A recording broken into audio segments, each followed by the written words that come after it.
Thank you very much, Carol, for joining us. Let me tell everybody what's going on here as a quick intro.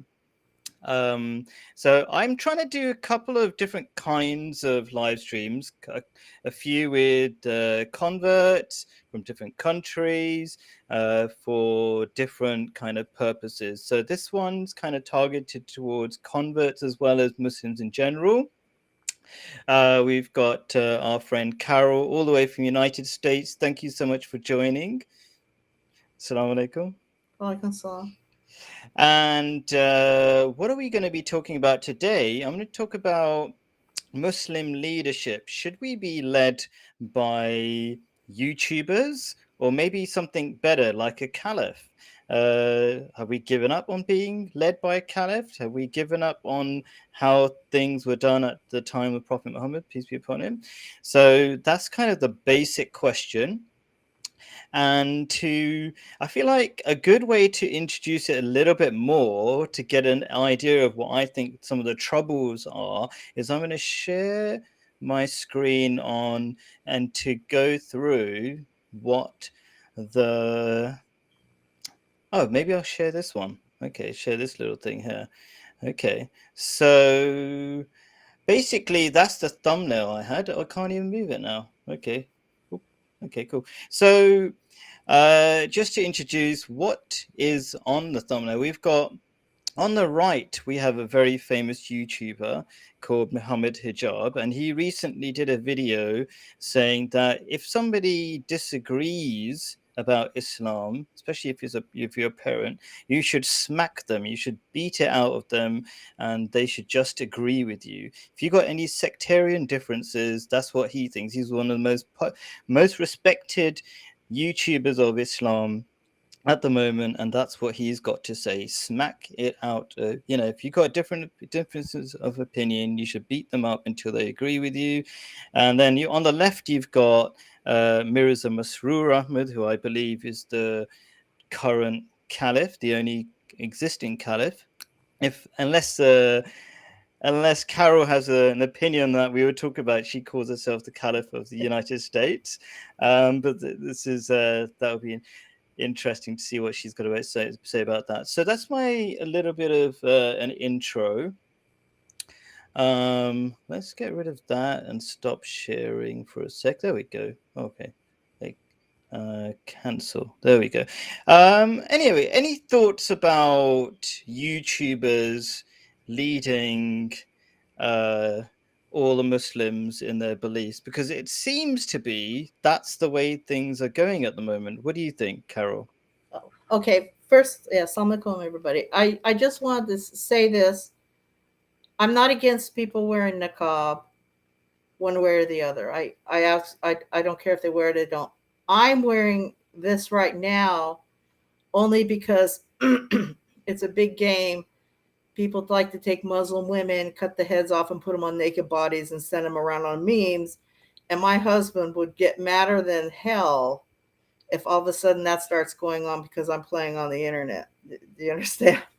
So Yeah, I sure. that's why I cover my face. I'm not advocating people cover their face or not cover their face, but I do wear the rest of the hijab. I just want so people understand me a little bit. My Yep. opinion about the YouTubers is that they are not the leaders of Islam and they're being misleading the youth. And the only reason they're being able to mislead the youth is because the older, the real leaders have dropped the ball and are not. Oh gosh, I can't think of the word. They're not inspiring to them. They're not teaching them in a good way.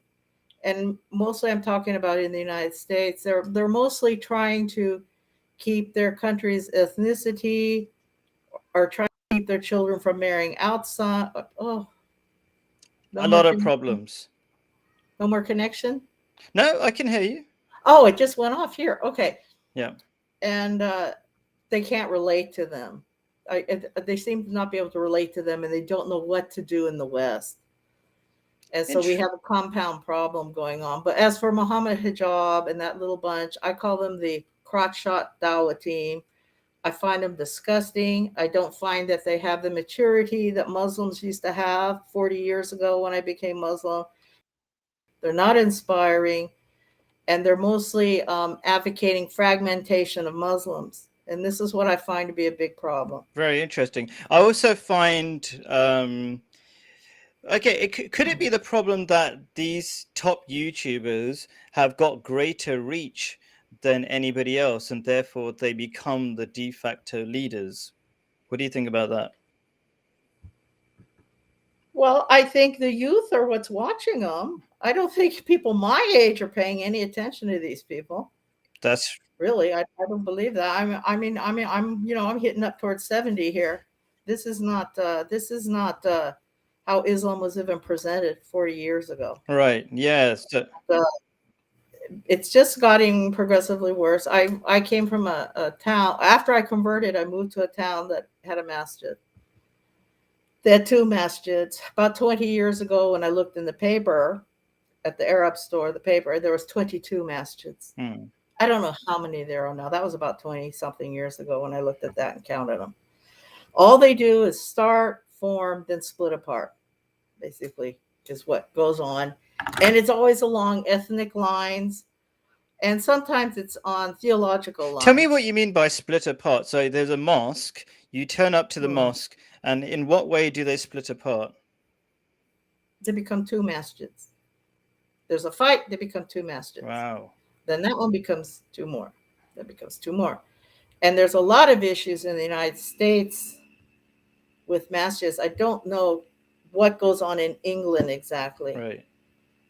But there was a lot of this people putting their masjids in an Islamic trust because they would get loans. They were trying to finish building the masjid, and then you have so much time after zoning to put the building up. If you can't put it up, you're going to lose the permits. They did that. So they ended up with a board of trustees over their board of directors. And so the board of trustees basically is really telling the masjid people what they can or cannot have going on in the masjid. And so there's this big promotion of, I'm talking about here Sunni masjids. What I would say generally that branch of Sunni masjids. I'm not talking about Ahmadiyya. You guys have a different case. The Shia have a different case. But they was put like this, and they're promoting this, and it's a combination of problems I see. But as for the YouTubers, they're not promoting what I think is a type of Islam anybody would want to follow at all. These particular people that you're talking about. I'm sure there are some other ones that I'm not familiar with. Yeah. But I don't think it's an attractive Islam.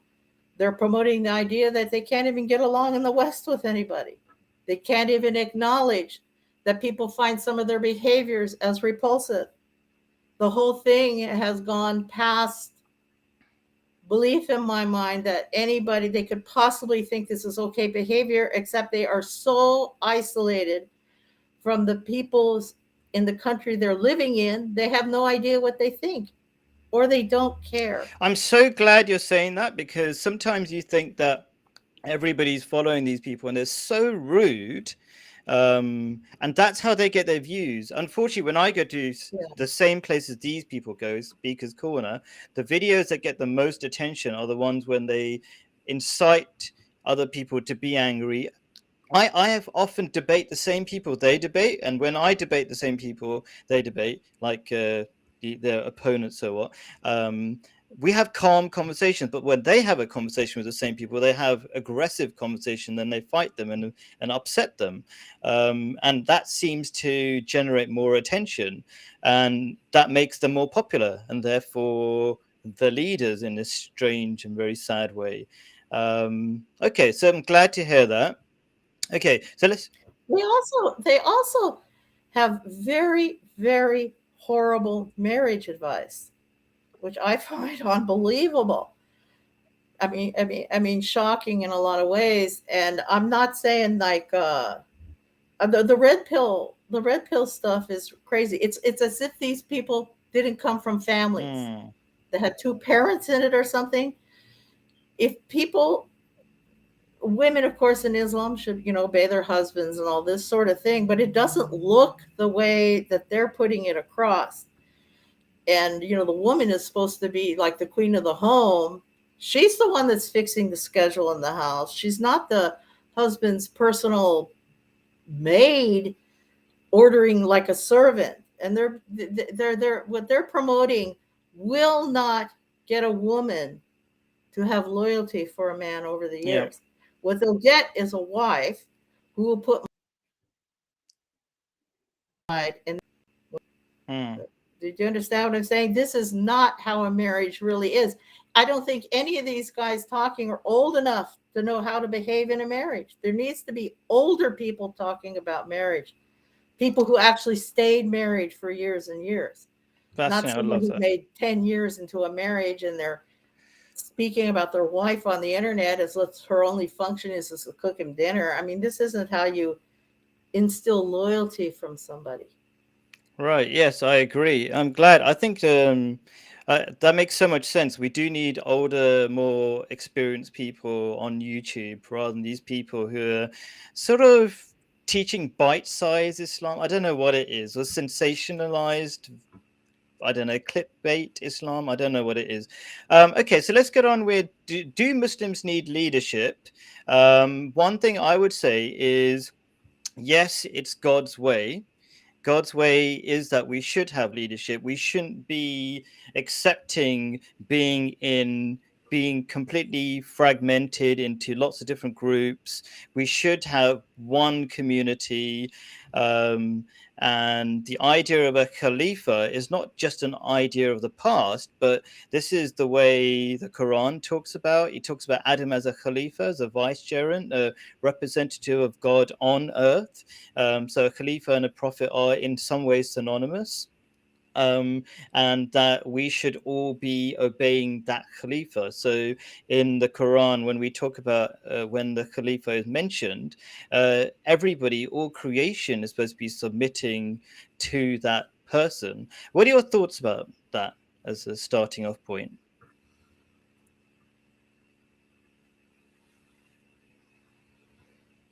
Well, I think at the time of the Prophet Prophet's death, there was already the beginnings of the fragmentation of Muslims.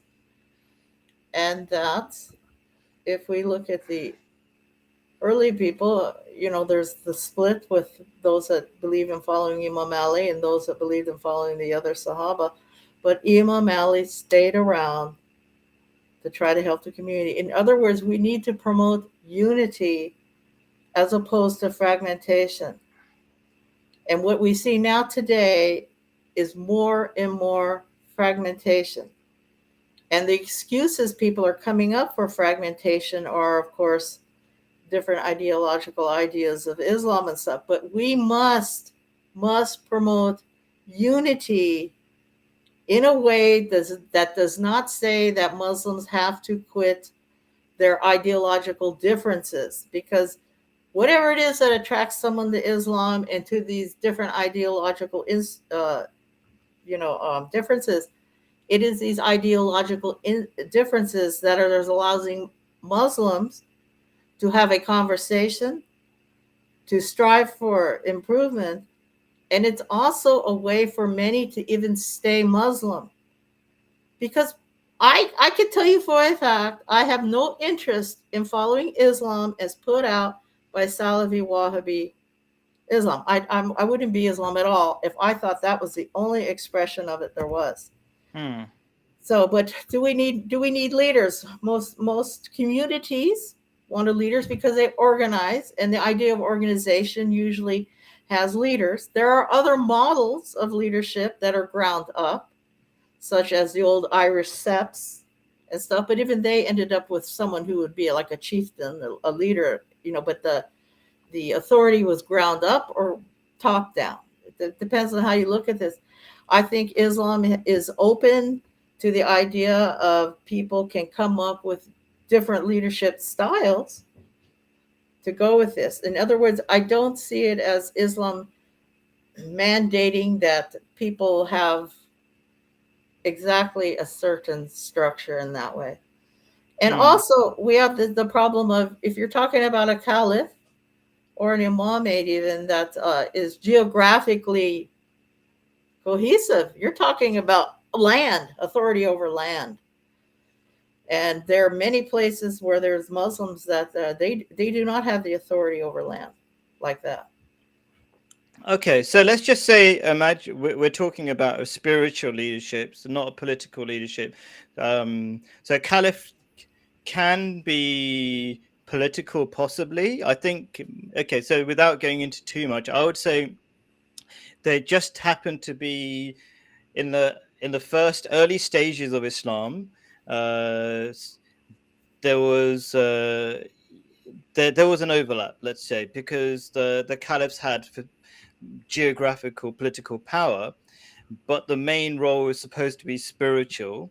So let's just say we're looking for spiritual leadership, because I think political leadership just makes it very messy. And my personal belief is, or the caliph that I follow is entirely spiritual, and there's no political. He cannot force or say you should do X, Y, and Z. It's just spiritual guidance. Even his own followers don't absolutely have to follow him. If they say, I disagree, we're going to do whatever we want, he's just like a kind fatherly figure. That's the sort of leadership he has, although people do generally listen to him. So all I want to say is that let's say we focus on a spiritual leadership rather than some sort of political leadership, because I think that makes it quite confusing, possibly. And my idea is, yes, we do need, Muslims do need leadership. Prophet Muhammad always talked about it, and there's so many benefits of it. Like Prophet Muhammad said, to be organized as a community is a blessing, and to be disorganized is an affliction. And we can see the affliction that you're talking about: mosques being split into cultural groups, it sounds like, or so many disagreements. And I think a lot of Sunni Muslims struggle to pay for mosques, and it sounds like what you're saying is true. I always hear YouTubers always trying to pay for mosques, but amongst Ahmadi Muslims, because we're really organized, we're not particularly rich or anything. We build mosques all the time, just we're building tens and maybe possibly hundreds of mosques all the time without difficulty, without having to borrow money or anything like that. So there's a lot of value in having unity and organization. And also, I think one of the key things as Muslims we should be thinking of, if we want to make the world a better place, if we want to fight evil, not physically fight evil, but work against evil, we need to be united. We're fragmented. We don't have much hope. How do you feel about that? I think Muslims can agree to disagree, and that the takfiring has become out of control, is what I believe. It does not matter if I'm living next door to somebody who is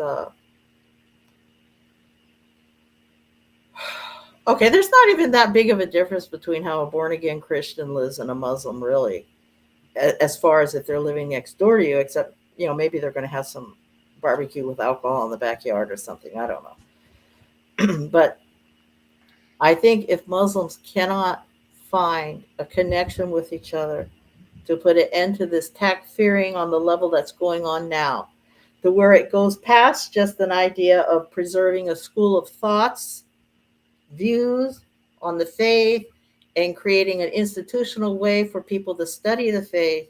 If they can't stop doing that, it's all over. They've already lost the Ottoman Caliphate over this. Not that I'm particularly into the Ottoman. I mean, I'm not a Ottoman. I don't think we need to have this kind of Khalifa. But the problem is, what do we have right now? We have Muslims fighting over ideological differences in London. Yep. Yeah, I mean, this is bizarre.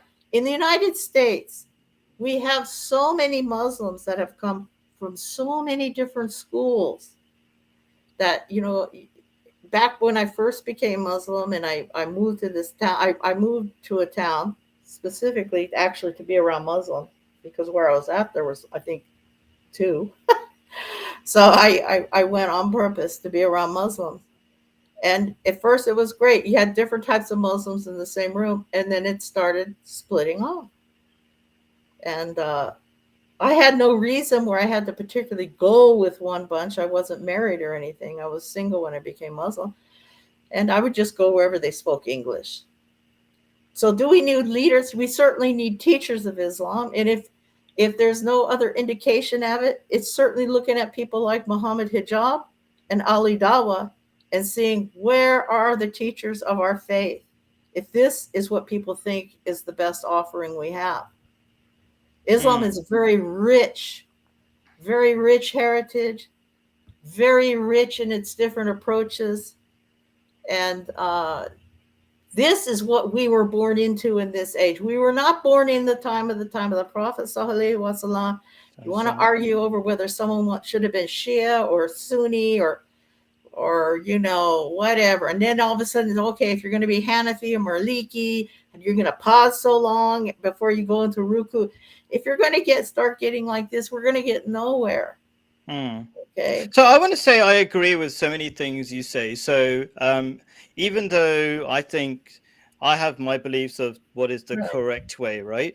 But I do not, I go to people in Speaker's Corner and I tell them verses of the Holy Quran, which says you cannot call other people a disbeliever. So my sister here, Carol, said something called takfiring. I think that's the phrase, basically telling everybody else that they're not Muslims effectively. And that's really sad. And we shouldn't be talking that. We shouldn't be aggressive towards each other either. We should be listening to each other.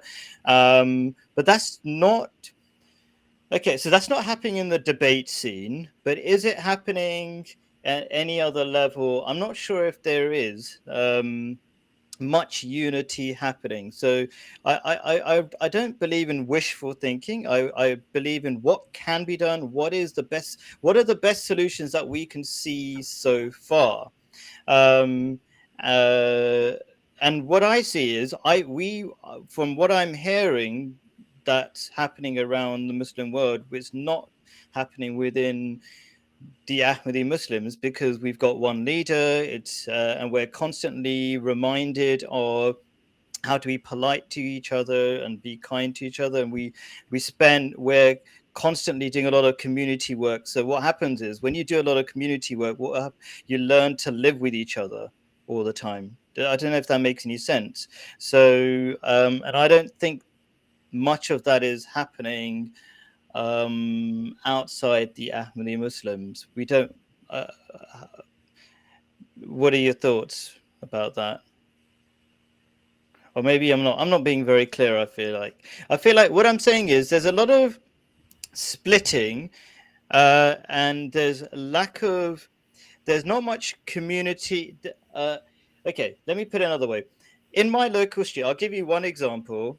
In my local street, we have all sorts of community events for the general public. We do barbecues and all sorts of things. And it's only the Ahmadi Muslims who manage to put these things together. And this is just a small example. We do so many things that nobody else can do. We've got the biggest mosque in London. We've got the oldest mosque in London, and we're a relatively small group. So the amount of community work we do is miles ahead of any other group. So I'm not saying, just to be clear, I'm not hating on any other group. You're trying to be nice and polite about it. Okay. Yeah, what I'm trying to say is if we need leadership, this is an example of something that works. That's the short version of what I'm saying. And I can't see anything that comes near. What are your thoughts about that? Well, this is okay. My thoughts of it is how it pertains in the United States, because I can't speak about London. Sure. I mean, by the way, we've got lots of Ahmadi mosques, Ahmadi Muslims in the United States. We have Ahmadi. There are Ahmadi masjids in the United States. There's some up by San Francisco that I've heard of.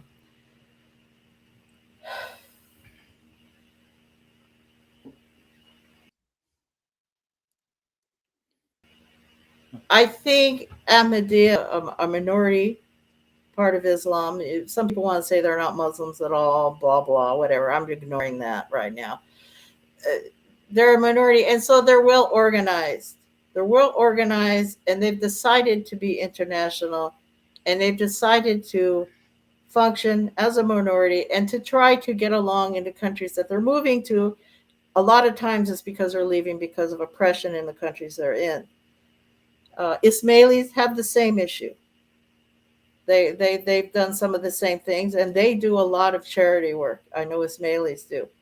But what has happened in the United States is that a lot of foreign imams have come, and I am specifically telling people to get rid of the foreign Islamic authority. This has to go. And so people say want to turn it into this is some kind of a race war I'm advocating or something like this. No, these foreign imams coming here have a different agenda. Some of them are coming from countries, and what they really want is to get the numbers, and they're using the immigrants that are coming to the United States, immigrant Muslims, because there's a lot of them coming, a lot. They're using their numbers in order to promote themselves as political leaders in the United States so they can lobby the United States government. And some of it has to do with using American citizens for their wars, such as the invasion of Iraq. And I am against this. I want these people out of here. I want those people out. But, of course, immigrants need to have some leaders, too. I'm not, it's a wide problem. You can't solve it all with one solution. But you have that. Then you have imams that are here that are basically here as a job. They studied and they came, and it's a job. They want to keep their job. And so they're motivated to keep their job. Most imams in the United States in the Sunni community are not the actual leader of the community. It's the board of directors. So the imam is more like an employee.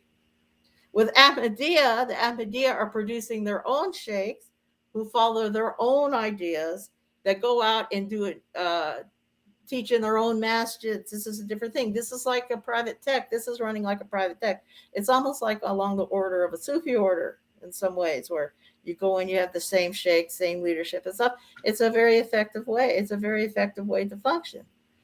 But in the United States, what we have is this massive Sunni community that has had a lot of influence from Salafis, to the point, like sometimes if you're talking to someone who's maybe a Maliki, they're not even following their own ruling. They don't even realize they're not.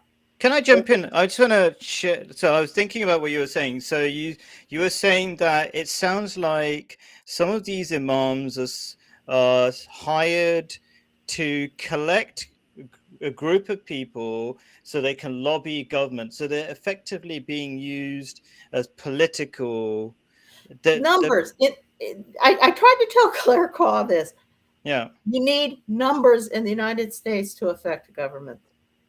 So what we have here is we have, the Congress, the Senate and stuff, people who want political things happening. If they can show they have a lot of numbers, a lot of followers, or money or that, you can get an audience with someone in the legislature. You can try to convince them to take this route. What we have here are some that are promoting war. They're promoting war. One of them is they're promoting war against Shia. Other ones are promoting war against whatever government's in. Now, these are big problems. But the idea that there's no leadership in the Muslim world besides these YouTubers is crazy. We have Muslim leadership in the world that are concerned about really huge issues in their home countries. The really big leaders of Islam are not in the United States or in the West. But there is a type of war going on with foreign imams and institutions sending people to the West in order to get control of the Muslims in the West, to effectively be their political leaders in the West, to affect government. So you're saying there are governments, maybe like Saudi Arabia, who are sending their imams to control Western Muslims. Well, and Saudi Western Arabia government. sends them everywhere. Saudi Arabia is a big funder of. I remember after. This stuff goes on, but it's going on at a big level. So you have that, and then you have some imams that were just people. They actually applied for a job. The masjid hired them. Yeah. And they're effectively just an employee of the board. Yeah. So I would like to say that, and people are welcome, anybody can come to an Ahmadi Muslim mosque. It's not just an Ahmadi Muslim mosque. It's a mosque for everybody. That they're welcome to come, and they will see that we always, and we're very well known for this, so it's not really a secret, that we're anti-war, we're always pro working with the country, we're pro working with the community, um, and it feels very different from what you're saying. So I welcome people to have a listen to, you know, the kind of speeches you might hear, but we're famous for things like love for all and hatred for none. And we get on really well in places like Israel, for example, where we get along with the Jews. We've had people who were almost like terrorists in the past before they converted. Or became Ahmadi Muslims. They converted in jail in Palestinian jails, and then they realized that there was a different way. They didn't have to keep fighting the Jews. There's a different way of going about it. So what I'm trying to say is, and this might annoy people, there are peaceful ways of doing things, and we don't seem to play the same political games. I don't think so. Yeah, I mean, those are my thoughts on that. I don't know. What's your experience? I'm Yeah. not saying these people are necessarily wrong in trying to affect this, but I'm saying as an American, as a white American, I'm a European descent American. I don't like the ideas of foreign people coming in here trying to use my people as cannon fodder for their wars. And I don't like a government, my government, that has become this immoral. Do you understand? I don't like any of this. So there's problems with all of this. I believe that Islam, because the West, in particular America, had used to have such a freedom of speech and information that we're losing daily here now. Because of that, and because it had Muslims from so many different places that came, that it would be possible to create a synthesis, a sort of a, I don't want to say synthesis, but sort of a regrouping of Islam to where it could become an extremely strong force in the world and reach outward, but not with this going on, not with this constant bickering of all these different groups coming in. And what people are really trying to do is takfir each other and promote their own particular version of Islam for their political reasons. And that's what I want to see an end to. Right. And Yeah. that's why I like Claire Call's idea about secular Quranism, because she's promoting this idea that you're going to get together and promote law, Okay. So, law, without forcing belief and stuff. Do you understand? I see the yeah. potential in this for Muslims as a way to unify. Sure. But some of our ideas are kind of, I don't know, off the wall. But I see this as a way of unifying. I am not a pacifist. I think Hmm. there are times Muslims have to stand up and fight, and times that they need to not, and times they need to use wisdom. But if you're going to shut every single voice that tries to come together to discuss an issue, you're going to create a status quo that becomes oppressive and ineffectual in the long run. So I did Okay. not create this situation where we don't have a single leader for all the Muslims. I was born in this time. I can't go back and change history. I have to deal with the world as it is right now. I don't think any minority group of Muslims will accept a caliphate anymore because they were oppressed too much by the caliphates that existed. And that's just how it is. They're not going to accept that.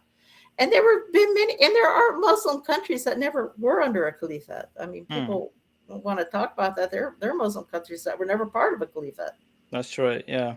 Okay. So then, I suppose now, since you mentioned secular Quranism, and maybe there's been all sorts of different attempts to somehow unify all the Muslims.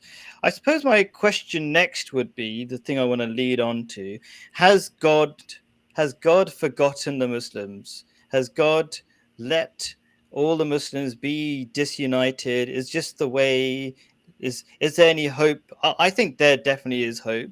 I think God knew this was going to happen. I would say literally God has prophesied all of these things about to happen. But before I get into that, how do you feel? Like, do you think really God has just forgotten the Muslims let No, us. Muslims are weak in the world because they broke unity. That's what it comes down to. They broke unity, and they would not accept differences among each other. Okay, I no one can go back and change the past. But what we can have unity even with all these differences of ideological ideas of God. Like I am so tired of people ranting and raving over a Gita. I don't think most people have even studied these differences or really know what anyone's saying. Yeah, They can't even tolerate someone discussing Islam using a different set of vocabulary, and they don't even try to find out what they mean by it. But yeah, do Muslims in general need this? Probably not really. I think we're the only place really Muslims need to be totally in agreement, maybe, is if they're thinking to marry somebody, or is this piece of meat halal to eat or not? In that yeah. sense. Did you see what I'm saying? I think there could be great benefits of unity that I see all the time that don't exist amongst the Muslims in terms of community work. That I don't doubt there are some Muslim communities that exist, but there's very little in England that I see functioning to get people to do great things together. And I think there are lots of services that the Muslims should be providing that are unfortunately being pushed over to apps now, like marriage systems. So amongst the Ahmadi Muslims, we've got departments for that. We've got departments for converts to take care of their needs as well, and we should be more organized. So I do think there's huge scope and need for organization. But I want to. You said something. I want to talk about what. So I'm. What I want to clarify is I'm not advocating looking at differences just for the sake of differences or ideological reasons. I think I really want to push for unity so that all of humanity, even beyond Muslims, can benefit from that community, because the many people in my local community benefit from the Ahmadi Muslims. So that would make a much better world. That's where I'm coming from before I get into the next bit of as to the Well, way the way forward. But go on. But I okay, go on. agree. Go on. I Yeah, agree with what you're saying. yeah, But in my view, I believe a big part of Islam and the type of Islam I follow, which I'm not trying to go into here, is we believe in a just government, the creation of a just government. And so I think there has to be more thought into political choices people are making than what I'm seeing this crazy getting on this woke bandwagon of bizarreness. There yeah, has to be a just governance is very important. And I think when I look at the issue, I mean, if you want to say, okay, this group is more into social problems in the community, not one person can do everything. So the fact that we even have an Ahmadiyya community that is concerned about this is good. But we do need a community that's concerned about politics, but not one that is concerned about politics where they're using and manipulating the people in the country. And that's what I'm seeing. And this is what I'm talking about there. So you go ahead, Zillow. yeah. So I mean, Ahmadi Muslims are slowly getting people into political positions over time. Um, that's a whole separate thing, and I think that will keep developing over time as we grow. But you said something about, okay, so I now want to talk about the future of how we can build that unity, and I rather not have my own ideas but God's ideas, because I think God was not unaware of all the things that are going to happen and actually have happened, including all the sects. And so you said something about you cannot go back in time, right? No. Okay, so this is the thing I want to talk about. We don't need to go back in time, but if we do go back in time and look at history of how God always planned to fix these problems with unity. If you go, I think you were a Christian before, is that right? So I I was brought up Catholic, but I never became confirmed, and I never ever believed Jesus was God. even as a Right, kid. yeah. I So did the not. reason why I just mentioned the Christianity thing is because if we look back at how God, let's say, tried to attempt or attempted to unify the Jews, he didn't say all of you Jews try to. He didn't. Basically, he just came up with the true teaching, which is through Jesus, prophet of God, and he said everybody should unite behind Jesus, right? And The at that Jews said time, that? well, that was the intention. There was no like, so there were many groups amongst the Jews. Oh, yes, yes, yes, yes. So, okay, let me, you know what, rather than using my words, I'll use Prophet Muhammad's words as to the solution, okay? And I think it will make sense by itself. So, um, let me see where I've got it. Um, kind of.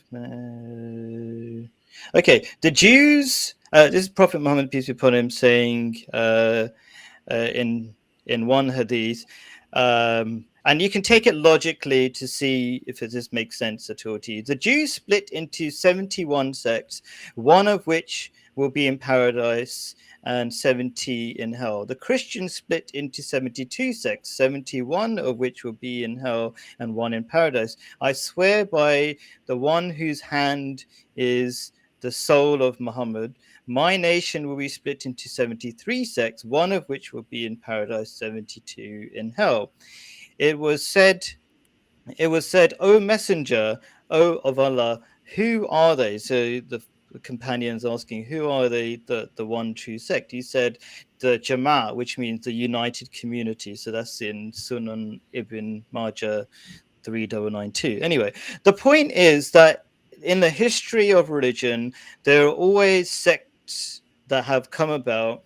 And the way this is always resolved is to send a prophet to say, this is the right way, and you follow the right way. You cannot try to somehow patch up all the differences because people have gone in all sorts of really weird directions. You've got some people who believe in one day marriages and some people worship graves, and all these differences cannot be resolved. You just have to follow the one true way. And so that's what I believe the Ahmadiyya Muslim community is doing, is trying to it will, I'm sure, I'm confident, will unite all the Muslims, but and in the age old way, which is show true Islam and everyone will follow it. So what I'm trying to say in short is God knew this was going to happen. We shouldn't be surprised, and maybe we should follow the method by which God said this will be solved, by just trying to find the true community that has that support. And I think there are many prophecies that clarify that. I mean, I'm not trying to make this whole YouTube, this particular stream about listen to Ahmadi Muslims, you must do this. But I am trying to say is, how were these problems resolved in the past? How did God say anything as to how to solve this, rather than us trying to figure out things like secular Quranism? How do you feel about, the things I've just said?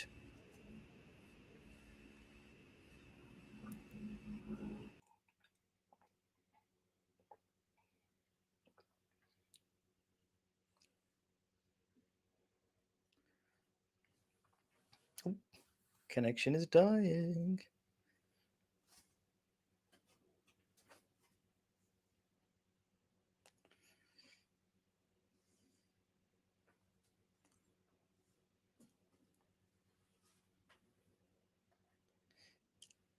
Hopefully she'll come back in a bit. The connection was really bad before the session started.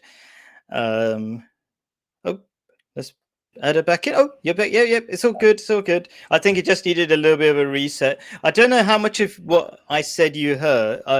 Did you hear anything I said? I said something like, I gave the hadith about how there were sects before and how the problems were resolved in the past, and that God knew this stuff was going to happen. And then should we try to use our own intelligence, or let's say our own way of trying to resolve the method, or should we possibly look into the way God foresaw these problems happening and how God said it would all be resolved? That's just quick summary of what I said. Well, What do there's a you? disagreement among Muslims about what he even set up in that way. And um, I'm not from that time. I'm saying people have to try as best as they can because unless someone's going to force me to follow a certain way, I'm going to force the way that I understand to be true, and that's what I'm going to do. And there are other people that have leaders like Ahmadiyas have. There are other peoples that still have that, and not all of them were tied into the idea of a Khalifa. And I use the Ismailis as one example. The Shias, they have the Walayat al-Faqih idea. They have ones that don't have it. They have Muslims that are saying we should just be advisory towards government until the Mahdi shows up in this situation, and then the Messiah shows up. I mean, we have all these different ideas. Are we going to use these for reasons to not have unity? That's what I'm saying. I'm saying I don't think we need to be this. I'm not going to become Ahmadi. I can tell you that now because I believe what I believe. Yeah. But I don't care if you are. I really don't. It doesn't bother me. You are. Do you understand what I'm saying? Yeah, yeah, it's fine, no problem. If there's a group of Muslims that can get it together and create the unity where all Muslims are all under one banner again, under one political leadership, I'm not against that idea. I don't want Islamic State to be it, and I don't want a messed up Ba'athist party disguised as Islamic State to do it. And in the West, though, we have a different situation. Right, yeah. And it's the one place you can be where you can explore Islam, at least on the lower levels. You can explore Islam with a total freedom of thought. And it is in this environment that I became Muslim, not in an environment where I was told I had to believe it exactly this certain way. Right. Do I you see mean, what I'm saying? yeah, sure. I mean, And yeah, most of these problems you're seeing in the Arab world and stuff, okay, they got big problems. In a lot of ways, that oil was a curse. You know, well, anything can be a curse. Anything good, like nuclear power, can be used in a good way and a bad way. You know what I mean? So, um, yeah, it has its benefits. At least they take care of the Kaaba well in that sense. That's good. And all the guests there. But of course, there's many bad things about it as well. Just checking. I mean, I was trying to do a bit of a search. Do the Ismailis have a Khalifa? I can't. They don't seem they to. have an imam. They have a living imam. I think they're on number 48 or 49. Aga Right. Khan. They live there in London, or his Yeah. son lives there in London. I know Yeah. that. Okay. Or they used to anyway. They went to Canada. A lot of them went to Canada. Okay. So I would say that there's that particular prophecy about the 73 sects has been fulfilled. Well, I don't believe that's so literal. Numbers of 7 meant many. So to me, that hadith is saying they had a lot of splits, and then the next group have even more, and then the Muslims are going to have even more. That's all that's saying. Sure. I Yeah. don't think it's exactly 73. We're going to identify each 73. I think it's just showing a progression of many. Like if you say 7 or 70 or 700, this is many in Old Arabic. Sure. Yeah. That's true. I agree that that's also an interpretation, right? So there were always about 70, literally 70 odd sects. And it looked like at one point in time there were 73 sects. And I won't spend much time on this. I'll spend And about more 30. now. Yeah. There's more. So does that mean the hadith is wrong? Oh well, there's more than 73 now. Okay, no, the hadith is. So yeah, I don't want to spend too much time on it, but all I'll say is, it looks like at the time of the fulfillment of the hadith, so things can change as long as they're fulfilled. Things can change after that anyway. But there is a list of 73 sects that I can show at the time when it was fulfilled, and how was it fulfilled in a very odd way that despite there being so many differences between all the different sects of Islam, somehow they all got together and said, we believe you Ahmadi Muslims are definitely out of Islam, and they, signed a piece of paper and thing like that in Saudi Arabia or somewhere.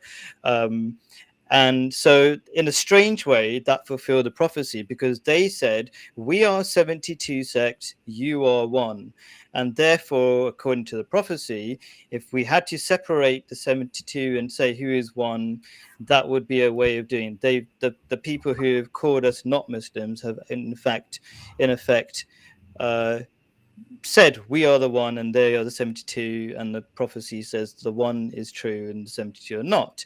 Again, I'm not anti the other groups. I do think the other groups, and you can see by the way a lot of them are behaving in Pakistan and many other countries, it's not going very well, and they are causing their countries to fall apart. And so, in that sense, they are hellbound. I'm not saying everybody in those groups are hellbound. What I'm saying is their ideologies tend to lead to destructive ways. And I think that's sort of self-evident in many Muslim countries. Yeah, I won't go on to that a bit. I'll let you have a few words on that, and then I'll just move on to and benefits of. Well, Hey, go on. there's not a single person alive today that can say exactly, definitively, what the prophet said and done. And this takfiring has gone too far. Okay, now there's political reasons. Usually, when a group is actually takfired to the point that Ahmadiyya was, it's usually for a political reason. And part of it is because you guys use that word, use the word prophet, I guess, for, you have major, minor prophet, lesser prophets, and Yeah, Rasul subordinate prophet. prophet. So a Yeah, prophet who follows Prophet Muhammad. Yeah, yeah, just like Jesus was to yeah. Moses. Different, kind of using a different vocabulary, which I think could mean that or could mean something else. I don't know what they understood it to mean. Yeah, I don't know, and I don't really think this matters, yeah. because what we really have are a bunch of Muslims finding reasons to not have unity Hmm. as a group, as a cohesive political force. They're finding every reason they can to not have unity, to stay split apart. And this is how they separated the Arabs from the Ottomans, even though the Ottomans fought another caliphate and took over, said, no, we're the caliphate now, right? When they fought the Fatimids or the Egyptians or whatever. This is the big problem, is unity. And people are using every single excuse they can to not have unity. Sure. Okay. I mean, one obvious question I should have asked maybe near the beginning, but I didn't want to get too distracted. Uh, so you call yourself the Caliph of the United States. I don't know to what extent that's a sense of humor, or is there an argument or an idea you're trying to portray? Can you tell me something about that? I'm the Caliph. It's me. Right. Okay. Yeah. But is there anything? So, is there? I'm not a foreign Islamic authority. Yeah. I'm a woman. No man has taken the position yet. Sure. And even if they try to, I'm going to say it's me. All right. Okay. It's not, because I haven't heard anyone speaking about Islam. I mean, I have heard some scholars and stuff, but I have not heard just general people speaking about unity in a way that is like they even think it's something that can be achieved. Their idea of unity is, you have to accept my idea and then you have to shut up in the corner. We can have the different kind of masjids. We can have the different kinds of uh, institutional ways of teaching Islam through these different fiqh schools and through different tariqas and through different ideas of a caliph or an imamate or whatever. We can have these differences and still have unity. Hmm. The fact that there was unity at the time of the followers of Imam Ali and the other Sahaba, that they did have some sort of unity there is proof that it can happen. That there was a community in Medina that had Jews, Muslims, and Christians vying and trying to do good for a short time there shows that this can even happen if you don't totally believe in the prophethood of Prophet Muhammad, peace be upon him. Let's be on him, yeah. That you can have unity and you can strive for justice in this world. And when the Mahdi comes, whether you believe he's now or here or he's sleeping or whatever, Sure. when he comes and everyone agrees, oh yeah, that's him, nobody's going to be sitting around talking about what sect they are anymore. It's finished. So just to clarify, I believe that he's already come. So when Right. the person who is the second coming of Jesus is also the man Mahdi. But anyway, but that's yeah. So I think yeah. Yes, you believe that. Shia, some of the Shia believe that he's in occultation. Some Sunnis believe he's coming. Some believe that it's not a specific person, that it's someone who assumes this position. Yeah, there's different ideas on it because it's been so long and people are coming up with different ideas. But we could still have unity as Muslims, and we can still have an effect on society, and we certainly can get along with non-Muslims in a way that would inspire them to have just governance. Yeah. So just to be clarify again, I suppose in a different way, that Ahmadi Muslims are always willing to work with anybody, other Muslims. We don't hate anybody. This is something we're especially known for, that we're very loving. We have this very simple motto, love for all and hatred for none, which is a reflection of the true teachings of Islam. Because Prophet Muhammad was told by God in the Quran that I have not created you except to be a mercy to all people. That's effectively love for all, hatred for none. And so we're always willing to work with everybody. I suppose what is probably worth saying, because I want to wind it up if possible, is that there are many benefits of the way Ahmadi Muslims, the caliphate system or khalifa system, there are many benefits of the way we've run our community, and there are many benefits of the results of this caliphate, and that is there's two categories: spiritual and physical. There's the spiritual in the sense that where we show love to so many other groups. We don't have terrorism, which is relatively rare, and I would say, again, it's the claim that I keep testing all the time in Speaker's Corner. We have unbeatable Quranic knowledge. So what I mean by that is things like we say there's no last prophet, and that's in the Quran. I've debated this so many times. So what I mean to say is that there's so many things that are, I would say, quite evident as benefits of this caliphate system. That was the spiritual, and then there's the physical, which is we've got mosque, we've got the first Nobel Prize winner.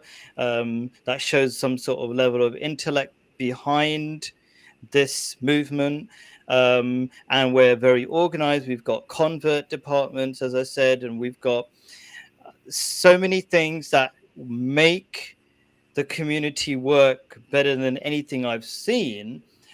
And it kind of stands to reason to look into this system and say maybe there's some truth behind it. If God might be behind it, if we're the only ones, as far as I know, with a caliphate system for over 100 years, and there's so much unity and so many benefits. I don't know. I mean, you have some last. Yeah, go on. Couldn't Ismaili say the same thing? I'm not Ismaili, by the way, but yeah. Didn't Ismaili say something similar? I mean, a man of faith. You're a man of faith who is in his community that he believes is the right community, and you identify as a Muslim. I didn't understand the word you used. Maya thing? You said something about the Ismailis, and then so I don't believe that Ismailis. I said you're a man of faith. A man of faith. You're a man of faith. Yeah. You believe you have found the right community to be in. Yeah. You function in here as a Muslim, and you're doing good works for the neighborhood and everybody else around, I don't know why this would be so objectionable on a day-to-day living idea among people. Do you understand what I'm saying? I didn't understand what you meant. Well, what would be objectionable? Sorry, I didn't catch that bit. Well, so what's the objection with having you in the neighborhood? Let's say I'm in a neighborhood and you're my neighbor. How are you a problem for me? No problem. I think none of Okay, it. you're not a problem. Nobody's a That's right. problem for You're not a anybody, and I problem. agree. And I wish that the reality was that nobody had a problem with anybody, I but wish nobody there, was oppressing anybody. Yeah, we all wish yeah, that, and that's why we want a just government. We yeah, don't want this oppression to go on anymore. And I believe, I've had the truth. You believe you have the truth. Other people believe they have the truth. yeah, Yeah, is somebody wrong or right? Okay, I yeah. mean, in theory, we'd have to say not everybody can be right about everything. Mm. But So as I, Caliph of the yeah, United States, yeah. you guys would be part of the divan. If I had a legislature, the Ahmadiyya would have a seat in the legislature. Oh, thank Okay. you very much. All right. But I don't Yeah, agree with everything you guys say, I that's don't. that's right. And And you don't. I believe that people can strive for unity, do this, and think of it even as the idea of creating just governance, but also think of it as a way of preparing the way, the community, so that when the Messiah returns, he has many many soldiers to help him. Yeah, Right? That's kind of my thinking on that. I'm yeah, not sure. here trying to convert people to a different sect. That's why I don't talk about my own. Yeah, that's sure. Okay. Okay, so I'll just say my last bit, which will take about 10 seconds, which is everything that you. So, what is the way forward? I think we definitely need community. We definitely do need a caliphate system because that is the way God ordained, and we shouldn't give up on it. And everything that you particularly were asking for, Carol, have I said the right name? Begin with C. Carol. Okay, yeah, sorry. Um, like local imams and things like that. That is being provided by the caliphate system within the Ahmadi Muslim community, and I see that as the way forward. I would like you to have the last word to what you think is the way forward. I can't speak to London. I mean, I can't speak that way, but the United States has to get rid of the foreign imams. They have to go, and of course, they're not going to go because the immigrants want them. For one thing, the immigrants want them, but they're not the right leaders for the people in this country, in the United States. They're not the right leaders.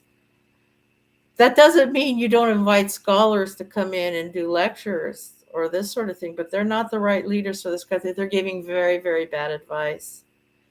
And they're not here for dawah purposes either. They're here for political gain and to become the leaders of Muslims in the West.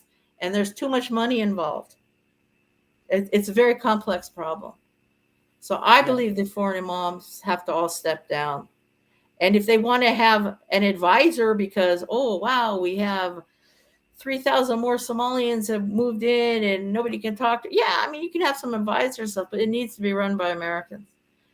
And from the standpoint of Western civilization, I believe white Muslims need to come out and get way more involved in this than they are, because Western civilization is kind of crashing and burning, and it Western civilization was the civilization of the white people, and white people have to, if the white people are all gone, it won't last. So I believe white Muslims need to start marrying each other. hmm. Yeah, Okay, I agree with a lot of things you said. So yes, thank you so much for your time, Carol. I it hope was we. fun. Thank Yeah, you. We definitely don't have to agree. The idea is that like we share ideas and people contemplate them and hear new things. And I think it was productive in that sense. And I really value your time. And I hope we can find lots more topics to discuss in the past. I mean, in the The future, future. sorry, the Yeah, future. it'll be fun. You're pleasant to talk to. Thank I you. like I'm talking to glad. I like talking to people without fights. I don't want to listen to a bunch of fighting or trying to. Um, you ever heard of a Bible thumper? I You know think what that so. is? Yeah, I Bible get thumper. it. Okay, it's nice to talk to someone who isn't Bible thumping or Quran thumping or this sort of how come you don't believe it this way? Every school of thought, like Amity, everyone has their own type of logic that they're working within when they explore the Quran and they explore these things. And this jumping around is kind of trying to force the definition of somebody else's onto here, or a logic that doesn't follow within the school of how they set it up causes problems. And people need to be more relaxed about it. Yeah. Yeah, intellectual, thoughtful, kind, loving, those kind of conversations. Thank you so much again. Assalamu alaikum, sister. It's nice talking to you. Nice talking to you too. Bye. Salam.